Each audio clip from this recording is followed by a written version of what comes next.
teorema que estuvimos checando el día de ayer, lo vamos a volver a retomar. ¿Sí? Bueno. De hecho, comprobamos la del producto cruz y la de este teorema que les digo que es muy interesante, muy potente, que es el 49. Nos vamos a pasar a la siguiente parte, que es longitud de arco y curvatura. ¿Sí? Bueno. Este tema de longitud de arco ya lo estudiaron, en realidad no es nuevo para ustedes, porque cuando llevaron su materia de cálculo integral, vieron aplicaciones de la integral. Obviamente se empieza a poner curvas, ¿verdad? Volúmenes de sólidos en revolución, los diferentes métodos, otras aplicaciones, y también se ve ahí, por ejemplo, longitud de arco, y viendo lo de longitud de arco, ven lo de superficies de sólidos en revolución. Y claro, después viene lo de integración numérica. Pero el tema de longitud de arco, pues ya más o menos lo sabemos. Es precisamente medir la curva. La curva, que ya sabemos que es la gráfica de una función paramétrica o de una función en general, pero ya vimos cómo una función escalar la podemos expresar en forma paramétrica y por consecuencia la podemos expresar en forma vectorial. Eso ya lo estuvimos comentando. ¿Sí? Entonces ahí tenemos esa curvita, si se fijan, que está en azul. Entonces yo quiero medir la longitud de esa curva de un punto A un punto B. Y sabemos que el punto A le corresponde a un valor de t, porque son formas paramétricas. Y el punto B le corresponde a otro valor de t, que le voy a llamar tb. Entonces, inmediatamente nuestra imaginación dice, si yo quiero medir esa curva, pues lo que hago es coger un hilo y colocarlo sobre la curva perfectamente, para que después coja ese hilito, lo extiendo y me voy a la regla o me voy al pulsómetro para medir su longitud. Esa sería la idea. Y de hecho muchas veces se hace eso, ¿no? Pero obviamente estamos en matemáticas, necesitamos exactitud, necesitamos precisión. Eso serviría si fuera en un plano, pero ya por ejemplo, para una ecuación en el espacio, pues es más complicado. Pero de hecho es lo que pasa incluso en las ferreterías, ¿no? Cuando ustedes van y compran, por ejemplo, un tubo de gas, ese de los de cobre. No, pues dame un tubo, dame 5 metros de tubo. ¿Qué es lo que hace que lo despache? Pues agarre la cinta métrica y lo coloca sobre el tubo doblado y ya luego lo extiende. O sea, hasta aquí son 5 metros, nada más lo va colocando encima de. ¿Sí? Esa sería una forma. Pero obviamente esa forma, pues es práctica, ¿no? Ahora, aquí lo que estamos viendo es que esta curva la vamos aproximando mediante segmentos, que son los que están en rojito. ¿Sí? ¿Sí o no? Y esos segmentos, vamos a suponer que le voy a aplicar un zoom. Voy a aplicar un zoom. Vamos a suponer, ¿le puedes apagar por favor al cañón, ingeniero? Déjenme dibujarlo por ahora aquí.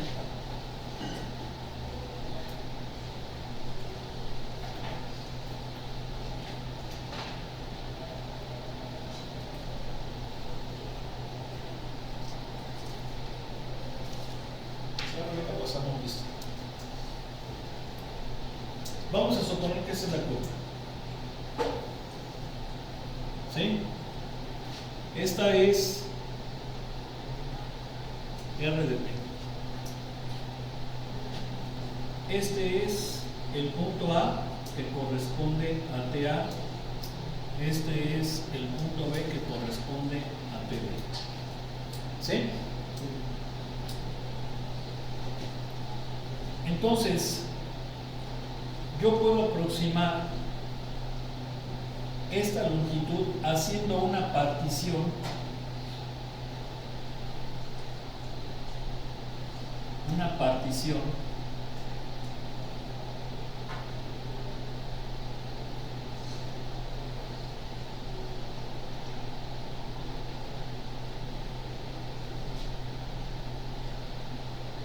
más o menos de la trayectoria.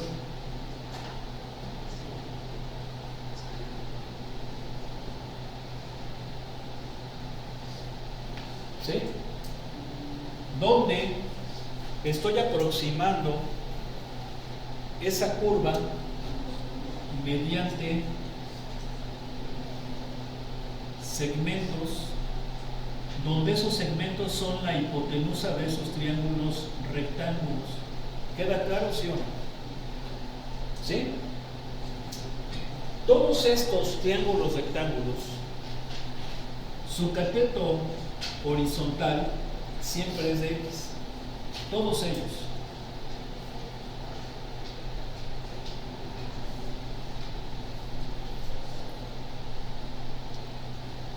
Pero sus catetos verticales son delta Y y no todos son iguales. Ahí lo estamos viendo. Los de delta X sí. Obviamente lo estoy haciendo a mano. Ahora, no, pues es que este se ve más chiquito que el de acá. Sí, pero estoy haciendo a mano. La idea es que sean iguales. ¿Sí o no? Todas las delta Y van a ser diferentes. ¿Se entiende, sí o no? ¿Sí? Entonces, ya vimos que esta función la estoy expresando como un vector, pero en realidad puede ser también una función escalar. ¿Estamos, sí o no? De hecho, tengo que visualizarlo así porque estoy utilizando delta Y y delta X. ¿Sí? No oigo. Entonces, la longitud de AB pues viene siendo la sumatoria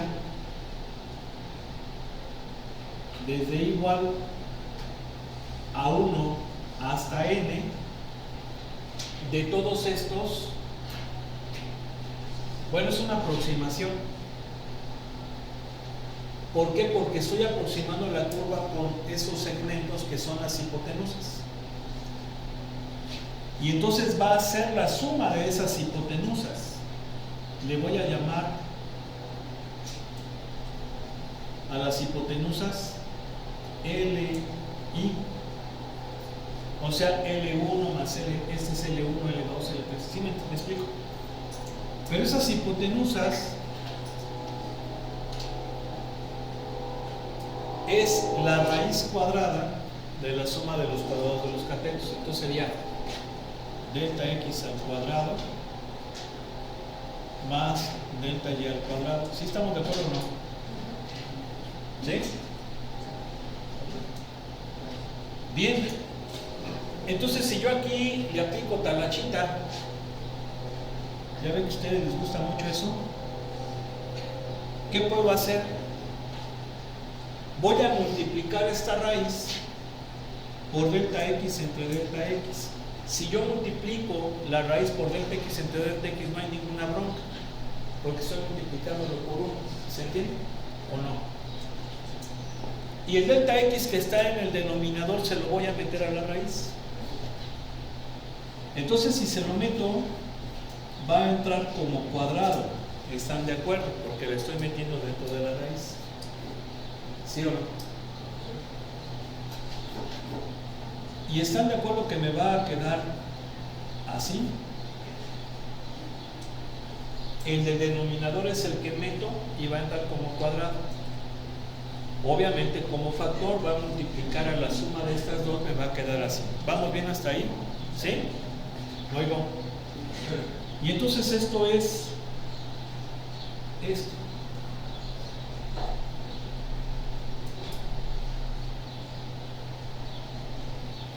¿Estamos sí o no?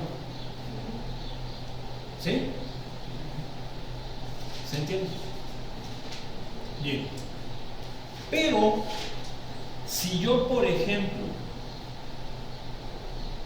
hago que esa n tienda a infinito, ya no va a ser aproximadamente igual, ya va a ser la longitud exacta, ¿sí o no? Entonces, cuando yo hago esto, ¿qué pasa? Pues vienen las palabras mágicas: chimpu, pan, tortillas, papas.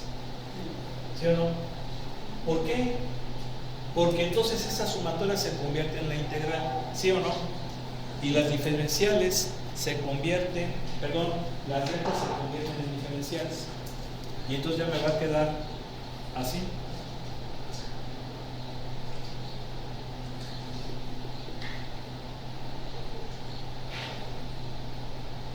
¿Sí están de acuerdo?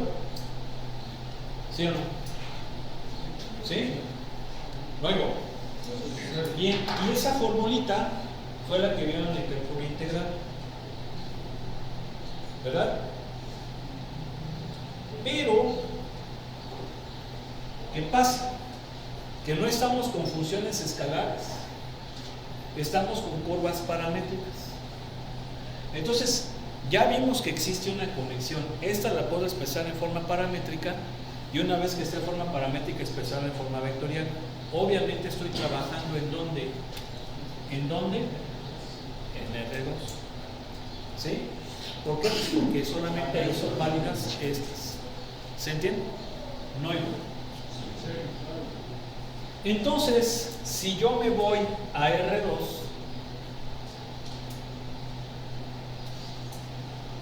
me tendría que regresar aquí. O bueno, este es B, ¿eh? A esta. ¿Y por qué a esta? Porque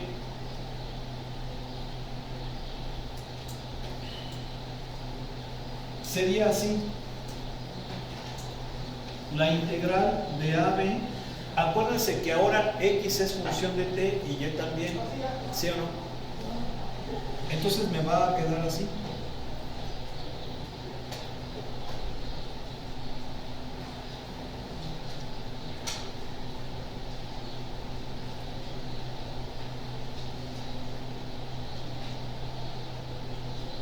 Así. Y aquí me queda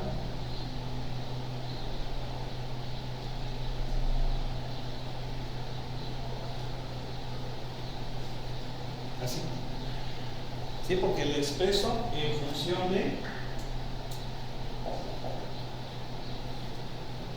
T. Nada más que aquí vamos a hacer esto. Fíjense. Ahí lo que vamos a hacer es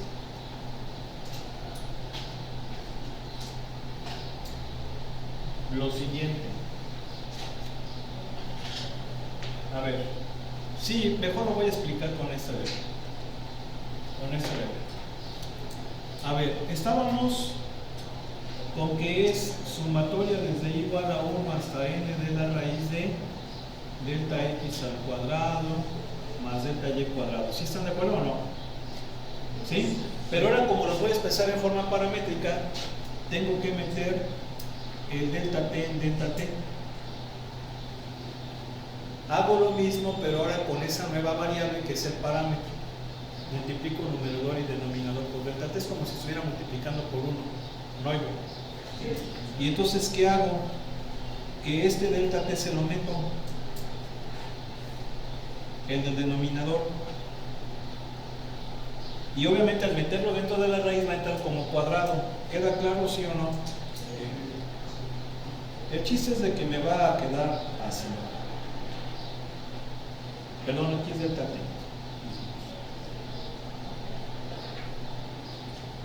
Y obviamente el delta t del numerador ahí se queda porque el que metí fue este. Y al entrar, entra como cuadrado. Y como tenemos esas al cuadrado, ¿sí están de acuerdo que podemos aplicar esta propiedad? ¿Sí se entiende o no? Muy bien.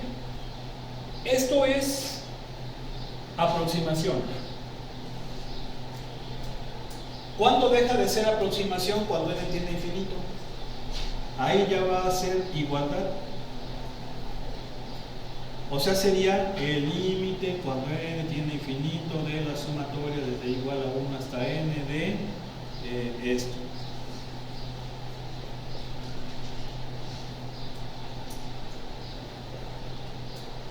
¿Sí o no? Y cuando eso pasa, entonces la sumatoria se convierte en integral y las deltas se convierten en des, en diferenciales, no igual. Entonces sería raíz, la integral de AB. ¿Por qué? Pues porque esa es la región en la cual estamos integrando, sería así.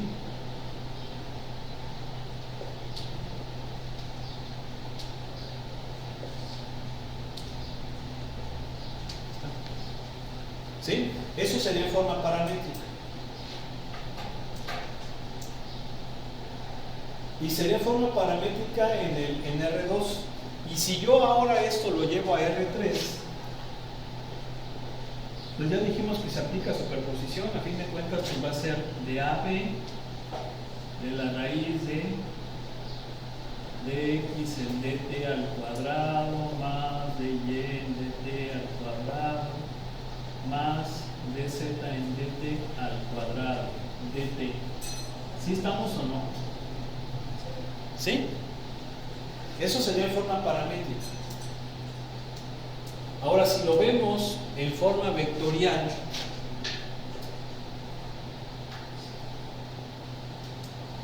pues sería con las componentes, que básicamente es lo mismo, pero en forma vectorial sucede algo. Bueno, antes de ponerla de esta forma, yo sé que en forma vectorial r de t en R2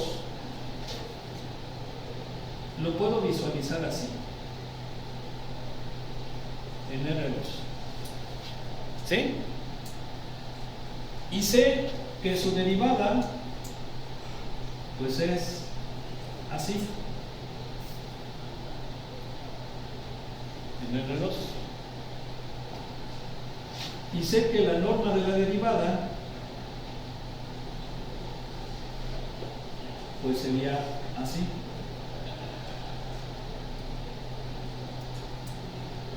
¿Sí estamos de acuerdo o no? Obviamente, si lo vemos en R3, la derivada pues es así.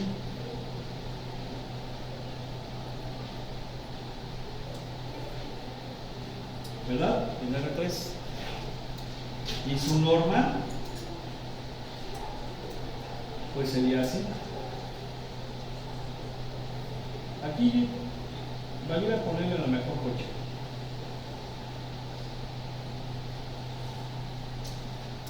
Ahí está.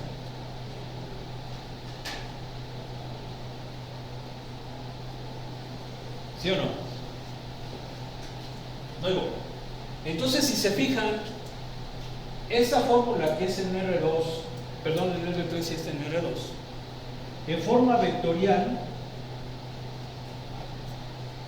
sería la integral de la norma de la derivada. Sí, porque esto viene siendo esto, ¿sí o no? Nada más que aquí está con anotación de la prima. Pero es lo mismo, ¿no? Y en R3 también. Entonces quiere decir que la longitud de arco en forma vectorial es la integral de la norma de la derivada de la función vectorial. ¿Sí o no? ¿Sí? ¿Le puedes acceder, por favor? Entonces, pues ahí está el rollo. Si se fijan, eso está bastante a la razón. ¿Sí o no? Ahora, aquí estamos hablando de longitud de arco porque voy de un valor a un valor. ¿Sí? Vengan, pues una hoja, por favor, ingeniero, ponle la fecha, estamos a 23, ¿verdad? 24. Ponle que se lo siente.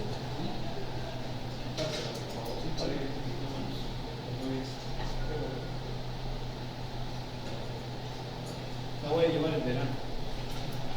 Aquí.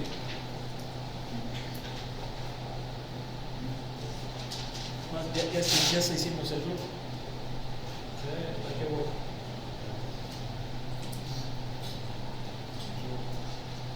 Vamos a llevar por ahí.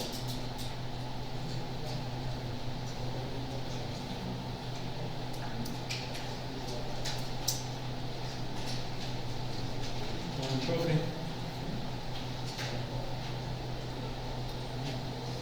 Yo me voy a echar la rata. ¿Verdad?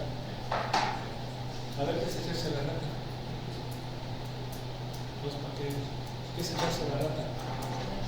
Que suena chistoso. Echarse la rata sí existe. Así le dicen los argentinos a volarse la clase. Es lo mismo que irse de quinta, que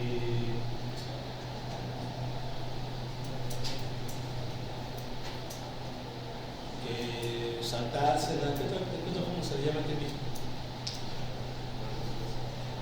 ¿De qué otra forma? Pinta, entrar,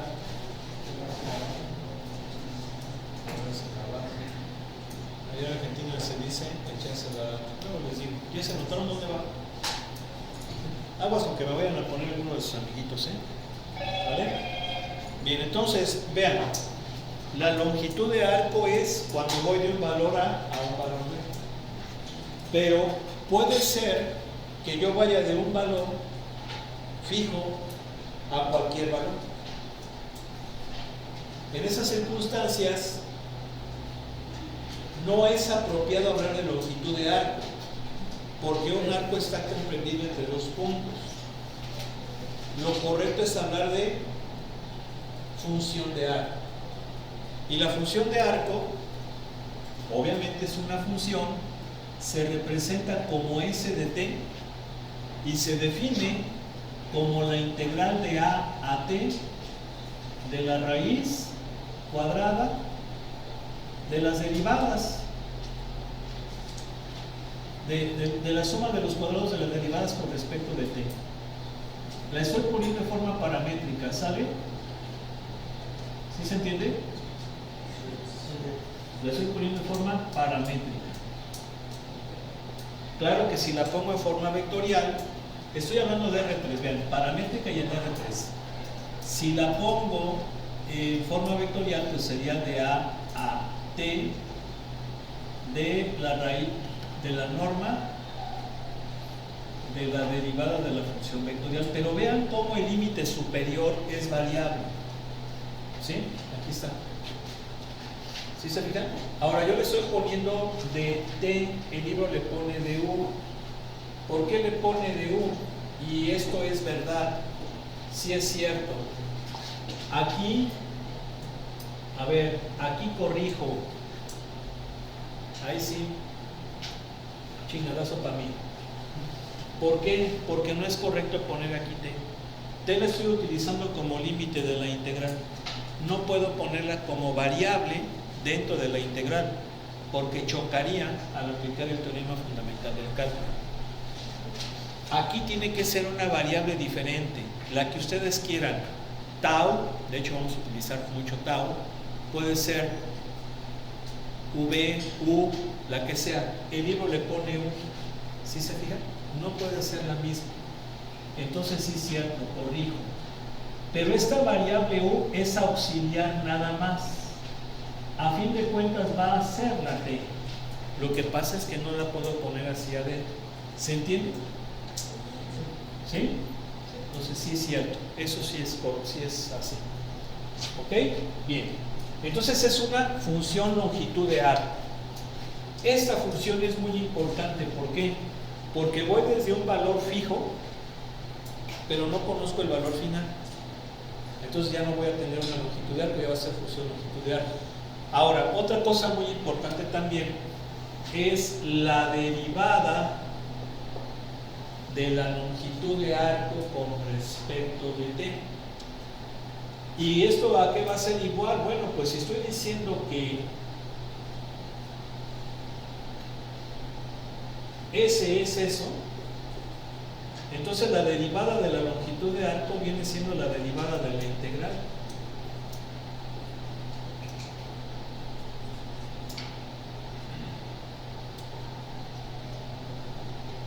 ¿Sí?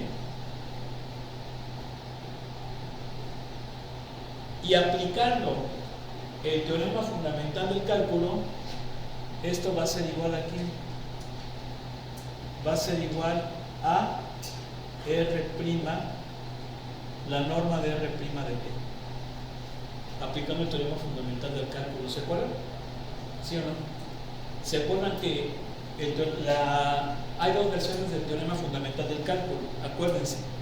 La número 1 es la derivada con respecto de x de la integral de a x de f de tau diferencial de tau. Vean cómo no puedo utilizar la x, aunque la variable de la integral lo es, pero aquí tiene que ser una variable diferente. Esto que es igual a f de x, ¿se acuerdan que es la versión 1? La derivada deshace a la integral. Y la 2, ¿cuál es? La que más utilizan para sacar la integral definida. Esto es ¿quién? F mayúscula de A menos, no, F mayúscula de B menos F mayúscula de A, donde la derivada de la F mayúscula es ¿quién? El integrante, no hay doble. Esas son las dos versiones del teorema fundamental del cálculo. Entonces aquí vean cómo estoy aplicando la primera versión, ¿sí o no? ¿Sí? ¿Ya mejoró? ¿Vale?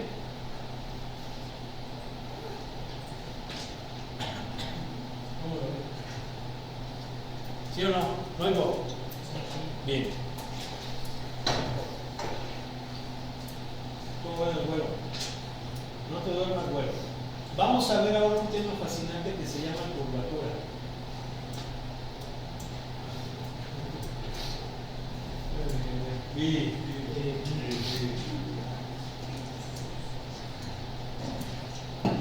Curvatura.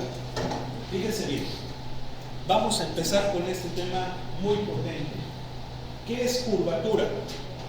Bueno, pues la curvatura es una medida de qué tan curva es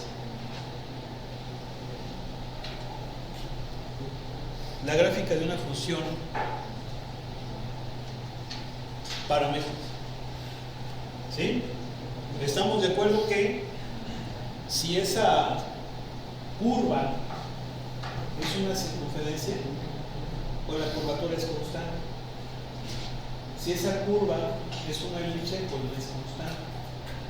¿Verdad? De hecho, va a haber puntos, los correspondientes a los extremos del semieje mayor, donde va a haber mucha curvatura, y los del eje menor es donde menos va a haber curvatura, ¿sí o no? No hay duda. De la misma manera, si la curva es una parábola, en el vértice se tiene la máxima curvatura. Y esa curvatura va a hacerse cada vez más pequeña conforme me voy alejando del vértice. ¿Sí o no? Y de igual manera, podemos decir que en una línea recta, que también es una función paramétrica, ya lo vimos, la curvatura siempre es cero. No hay doble. Entonces la curvatura es una medida de qué tan curva, qué tan cerrada está la curva.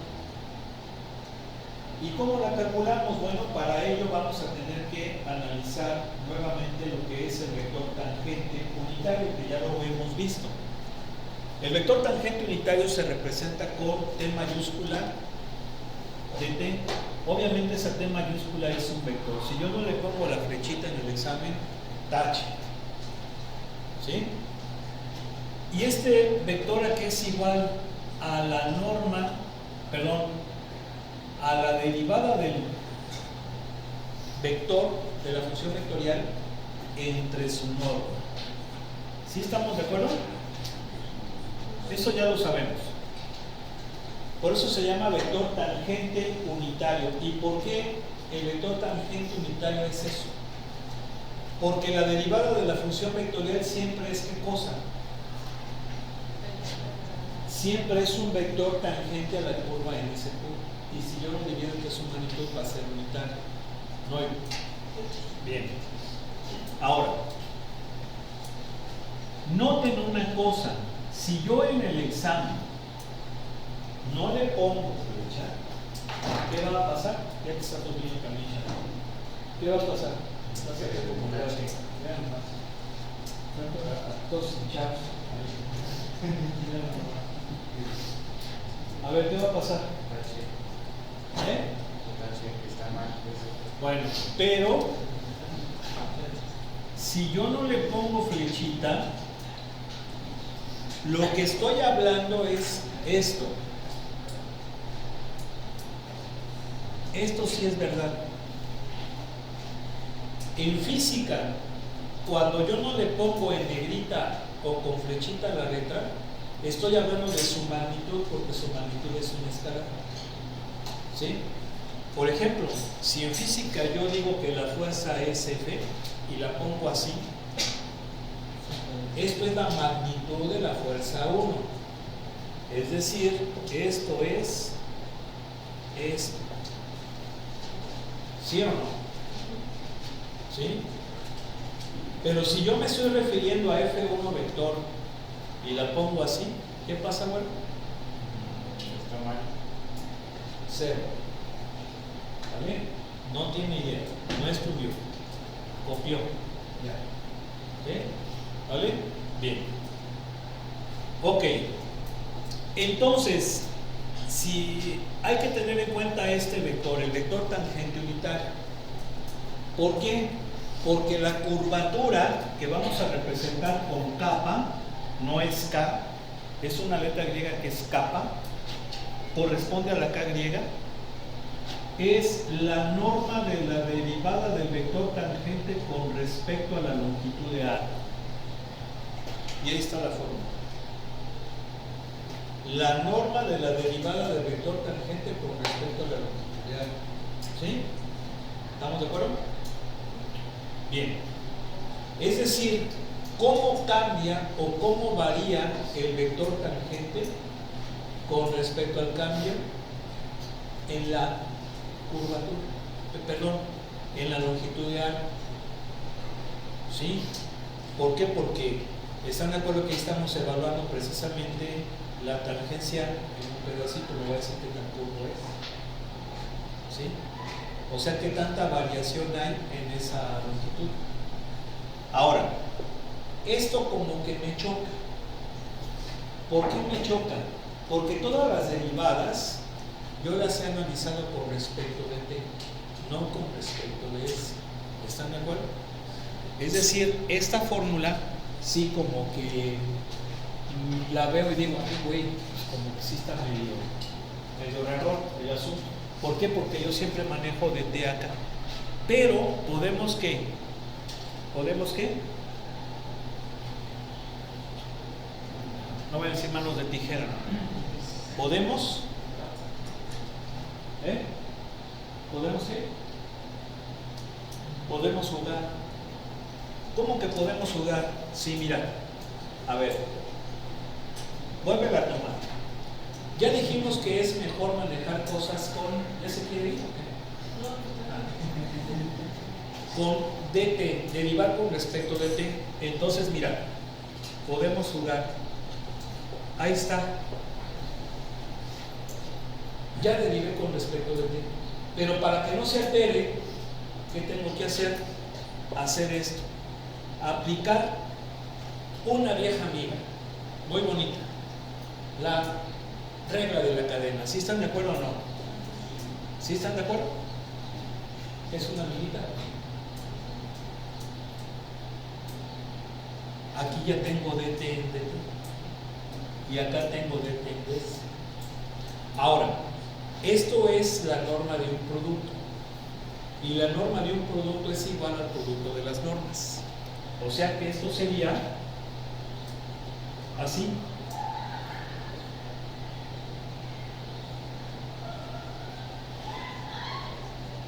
¿Sí están de acuerdo? ¿Sí o no? Bien. ¿Y luego le damos su qué? ¿Su qué? ¿Esto a qué es igual? A la derivada de t con respecto de t, ¿sí o no? ¿Y este qué onda? Este como que pues es lo mismo que esto.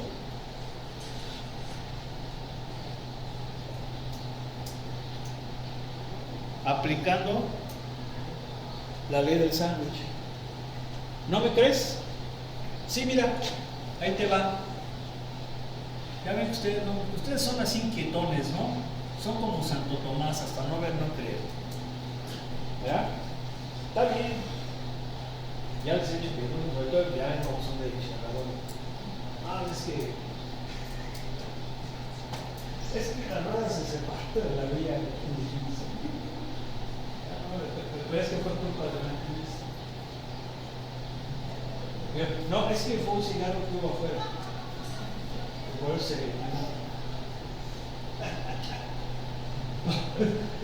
como un cigarro, una colilla.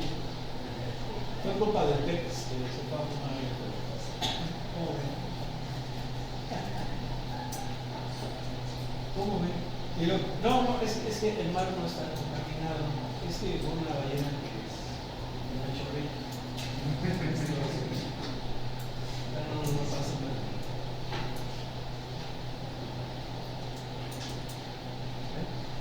Más para crear la fantasía ridícula de la gente idiota.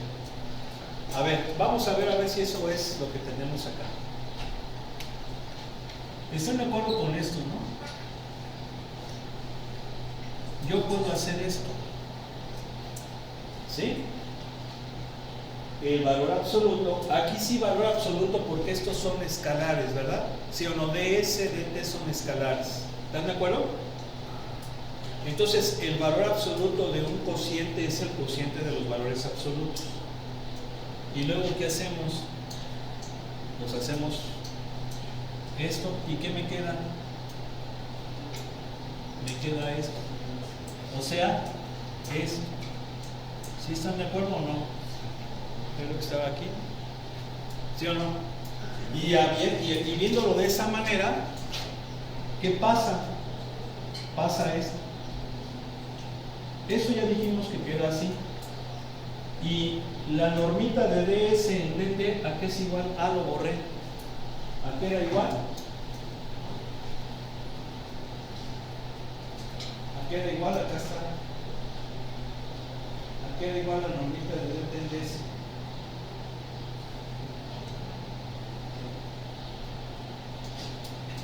A ver, ¿dónde está?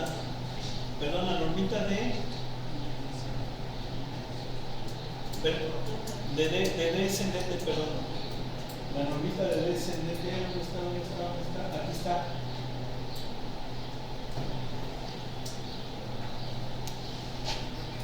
¿Viene siendo qué cosa? Esto. ¿Sí?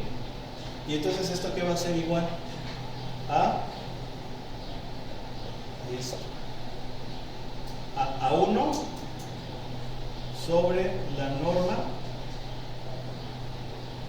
de la derivada.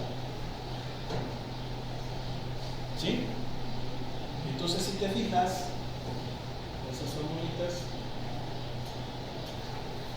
bien, me va a quedar así. La normita de la derivada del vector tangente, la norma, porque esa sí es norma, porque es un vector, pero este es un escalar entre Bueno, sí, perdón. Es la norma de la derivada del... ¿Sí se fija? Y ya está más fácil de digerir, porque ya todo lo tenemos con respecto de t. ¿Sí están de acuerdo? ¿Sí o no? Y ya es una forma un poquito más entendible. ¿Sí de acuerdo? ¿No oigo? Sí. Bueno, pues ahí está. Ahora, no es la única fórmula para la curvatura. Existe también esta. La curvatura es la norma del producto cruz de la derivada con la segunda derivada entre la norma de la derivada de la función vectorial del cubo. Es otra fórmula para la curvatura. Obviamente función de t. ¿Sí? Ahí está. Y hay otra fórmula para la curvatura, pero esa está en forma escalar, de función escalar. La curvatura para una función escalar es el valor absoluto de la tercera derivada, de la segunda derivada de la función entre 1 más la primera derivada al cuadrado, todo eso a la 3 menos. Esa formulita sale de esta, al igual que la del producto cruz. Claro, nada más hay que sacar el h. Sí nos podríamos tardar un poquito, pero en este caso son lo mismo. Ya vimos que hay una conexión entre las funciones escalares y vectoriales. Ahora, si yo la analizo de forma escalar, como es esa que tengo en ese recuadro, pues va a ser un R2, ¿están de acuerdo? Porque ahí es X. También hay que decir. ¿Sale? ¿Estamos de acuerdo? Bien. Ahora vamos a ver otros dos vectores. Vamos a ver el vector normal. Esto lo voy a borrar. Bueno, ahí vamos a... Otro amigazo. Se los presento. Vector normal. Los chicos de la clase. El vector normal unitario. ¿Sí? Viene siendo como el hermano menor del vector tangente. ¿Y por qué hermano menor? Pues porque de hecho sale de él. ¿Sí? Sale de él. El vector normal, si se fijan, es la derivada del vector tangente entre la norma de la derivada del vector tangente. ¿Sí? Por eso digo que es su hermano mayor. ¿Sale? ¿Sí? Ese es el vector normal unitario. Y aquí estamos viendo que es unitario porque estamos dividiendo entre la norma del vector del cual se obtiene. ¿Sí se entiende? Bien. Este vector normal no es el único. Vamos a ver un tercer vector que pues viene siendo el hermano más pequeño de los tres. El más grandote es el tangente, el normal es el del medio, algo así como Malcolm. ¿Se acuerdan? Sí, yo nunca vi esa serie, pero bueno, sabía que había un Malcolm del medio. Ese es el del medio. ¿Sí? Y el más chirris es el vector binormal.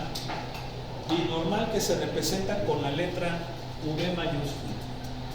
Y el vector binormal es el vector tangente cruz el vector normal. Aquí se los muestra. ¿Ya se fijaron? El vector binormal es el vector tangente cruz el vector normal. Obviamente ambos vectores son función de t, los tres, pero ya no le puse función de t, pero se sobreentiende. ¿Queda claro? Entonces tenemos tres vectores: el vector tangente, el vector normal y el vector binormal. Y estos tres amigos son importantísimos. De hecho, son muy unidos, sumamente unidos. ¿Por qué? Porque siempre se van a jugar juntos. Y se van a jugar juntos a la curva. A la curva. Y aquí los vemos. Vean. El vector tangente siempre es tangente a la curva. Ahí lo podemos ver. ¿Sí o no? Bien. ¿Cómo es el vector normal? El vector normal es un vector perpendicular al vector normal cuando la curva es suave. ¿Qué significa que la curva sea suave? que no hay cambios muy abruptos, que no hay cosas de esquina. Puede ser una curva muy cerrada, pero aun cuando esté muy cerrada, sí se entiende lo que es una curva muy cerrada. Aún así, pues hay curvatura suave en todos los puntos de ella. Entonces, cuando esas condiciones se cumplen, el vector normal va a ser perpendicular al vector tangente. Ya es un nombre, porque normal viene siendo algo muy parecido a la perpendicularidad. Y siempre va a apuntar al lado cóncavo de la curva, al lado o a la dirección más bien hacia donde se cierra la curva. No va a ser algo bueno. Siempre va a apuntar hacia donde se cierra la curva. Nos vemos en el baño. ¿Y qué pasa con el vector binormal? Muy fácil. Es el producto puro de esos dos vectores. Entonces, un vector que es producto cruzado de los otros dos es un vector perpendicular a ellos. Por eso es que va a ser perpendicular tanto al vector tangente como al vector normal, como lo podemos ver aquí. ¿Sí? Entonces, vean cómo cuando la curva es suave, pues estos tres cuates van a existir. Pudieran valer cero. ¿Sí? Por ejemplo, si estamos hablando de una línea recta, pues va a haber vector tangente que va a ser constante, el vector normal va a valer cero, ¿sí? Y la binormal pues también. Pero siempre va a ser posible que esto exista. Ahora, aquí pasan cosas bastante interesantes. Si se fijan, estos tres vectores determinan